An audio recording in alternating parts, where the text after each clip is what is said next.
Coming into week 9, though, there was about 10 or so teams in the SEC that had a legitimate shot, I think, of making the SEC championship and the college football playoff.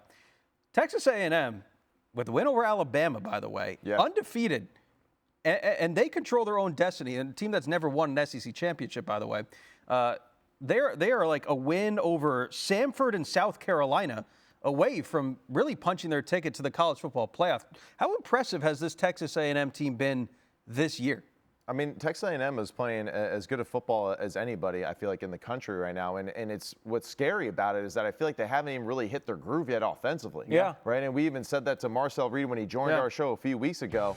And it seemed like, for whatever reason, LSU forgot that he can run.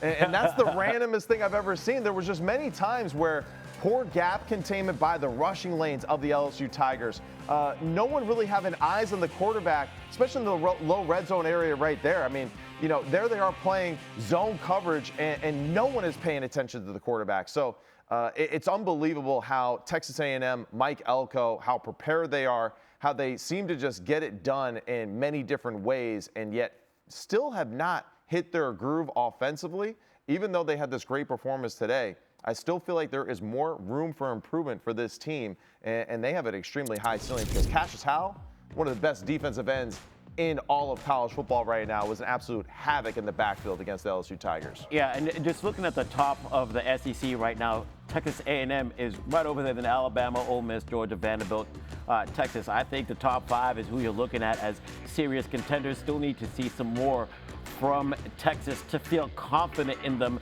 but they're still in the fight. But I think, Matt, to your point of Texas A&M just not really hitting their stride here, we had Marcel Reed on the show, and we talked about how good that defense is, right?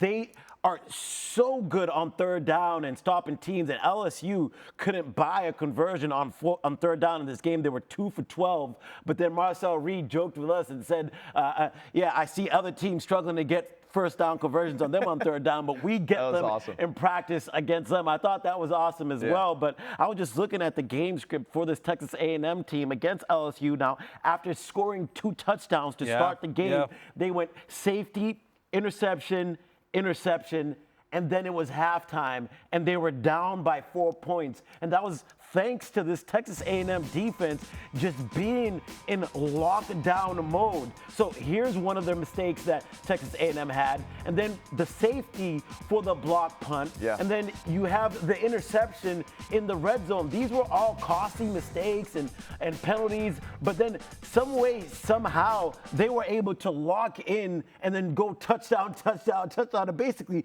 put this game away because they're so talented. And you have a quarterback in Marcel Reed who rushes for 108 yards and throws for 202, even though he had 2 interceptions in the game. So this team still feels like they have another gear to reach, and that is what is so impressive about them. And you got to love their chances in the SEC. They have another gear to reach.